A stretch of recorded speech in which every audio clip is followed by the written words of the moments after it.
उम्मीद खूंटे से बंधी मवेशी जैसी होती है। चारा पूरा खाती है लेकिन जरूरी नहीं दूध भी उतना ही देती जाए। जी हाँ, नमस्कार, मैं श्वेता और आप देख रहे हैं न्यूज़ फॉर नेशन।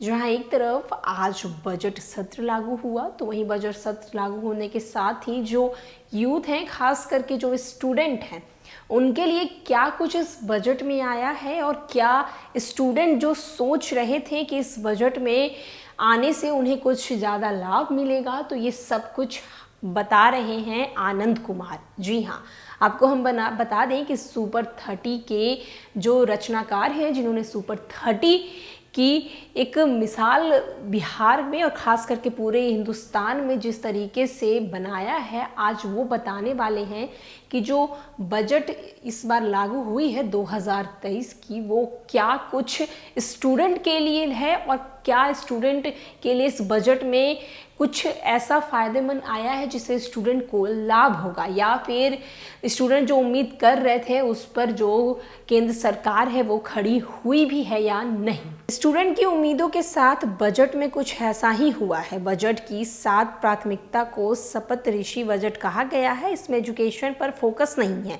हालांकि यूथ पावर जरूर शामिल है। प्रधानमंत्री कौशल विकास योजना 4.0 की शुरुआत होगी। बजट में कुल 12 बातें जो कही गई हैं, उसमें पहली बात ये कही गई है कि प्रधानमंत्री कौशल विकास योजना 4.0 की शुरुआत होगी। 47 लाख युवाओं को प्रोत्साहन योजना के तहत 3 साल तक भत्ता दिया जाएगा। युवाओं को ग्लोबल लेवल की ट्रेनिंग देने के लिए 30 स्किल इंडियन इंटरनेशनल सेंटर बनाए जाएंगे। इनोवेशन और रिसर्च के लिए नई नेशनल डाटाबेस गवर्नेंस पॉलिसी बनाएंगी, जिसका लाभ स्टार्टअप्स और एजुकेशन में मिलेगा। वहीं इंजीनियरिंग संस्थानों में 5G सेवाओं पर आधारित 100 लाइब्रेरी बनाई जाएगी। 2014 से मौजूद 157 मेडिकल कॉलेज के साथ 157 नए नर्सिंग कॉलेज भी खोले जाएंगे। फार्म सेक्टर में रिसर्च और इनोवेशन प्रोग्राम शुरू किया जाएगा। टीचर्स की ट्रेनिंग के लिए एक्सीलेंस इंस्टीट्यूट खोले जाएंगे। बच्चों और स्टूडेंट के लिए नेशनल डिजिटल लाइब्रेरी बनेगी। वहीं 3.5 लाख ट्राइबल स्टूडेंट के लिए 740 एकलव्य मॉडल रेसिडेंशियल स्कूल में 38,800 टीचर्स और सपोर्टिंग स्टाफ की नियुक्ति होगी। वहीं 2023 और 2024 में सरकार आदिवासियों के लिए विशेष स्कूल खोलेगी और इस पर 15,000 करोड़ रुपए खर्च करेगी। वहीं आर्थिक साक्षरता की बात करें, यानी कि NGO के साथ भी काम करेगी। वहीं सुपर 30 वाले आनंद कुमार के जरिए जानते हैं कि इसका मतलब क्या है। तो वहीं शिक्षा की व्यवस्था को दुरुस्त करने के लिए टीचर्स की ट्रेनिंग ज़रूरी है। ऐसे में टीचर्स की ट्रेनिंग के लिए एक्सीलेंस इंस्टीट्यूट आधुनिक शिक्षा के लिए बहुत ज़रूरी है। एकलव्य स्कूल में वनवासियों और दूर दराज के बच्चे पढ़ते हैं। वहीं एकलव्य स्कूल के टीचर्स की भर्ती होने से समाज के आखिरी वर्ग तक की अच्छी एजुकेशन पहुंचेगी। वहीं राष्ट्रीय प्रशिक्षण प्रोत्साहन योजना के तहत 47 लाख युवाओं को आर्थिक लाभ मिलेगा। हमारे देश में युवाओं का देश है, ऐसे में युवाओं के लिए ये योजना लाना बहुत ही ज़रूरी था।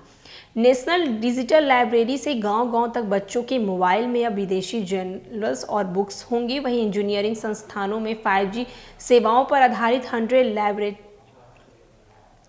लैबोरेटरी से रिसर्च और डेवलपमेंट का काम बढ़ेगा। वहीं मेधावी बच्चों को मैथमेटिक्स ओलंपियाड के लिए कैसे तैयार किया जाता है, बजट की इसकी व्यवस्था भी होनी चाहिए थी, क्योंकि रिसर्च के लिए मैथमेटिक्स भी ज़रूरी है। वहीं इस बजट से रोजगार के अवसर बढ़ेंगे या घटेंगे, ये कहना मुश्किल है। वहीं हम आपको बताते चले कि एक्सपर्ट बता रहे हैं कि इन्हें सीधे शब्दों में कहा जाए तो उनका कहना है कि देश का youth finance minister Nirmala Sitharaman से जॉब्स और बूस्टर डोज देने का उम्मीद कर रहा था, ताकि फ्यूचर ब्राइट हो जाए उनका भी, देश का भी। लेकिन पिछली बार की तरह इस बार भी फाइनेंस मिनिस्टर ने पूरे बजट में रोजगार या जॉब शब्द का इस्तेमाल ही महज 4 बार किया है। वहीं हम आपको बता दें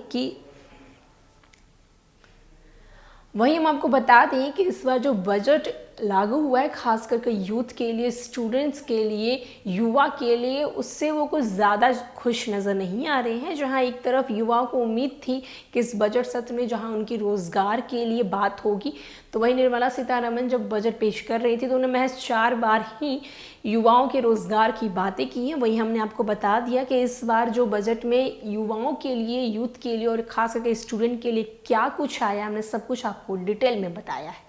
और भी न्यूज़ और अपडेट के लिए देखते रहें न्यूज़ फॉर नेशन। धन्यवाद।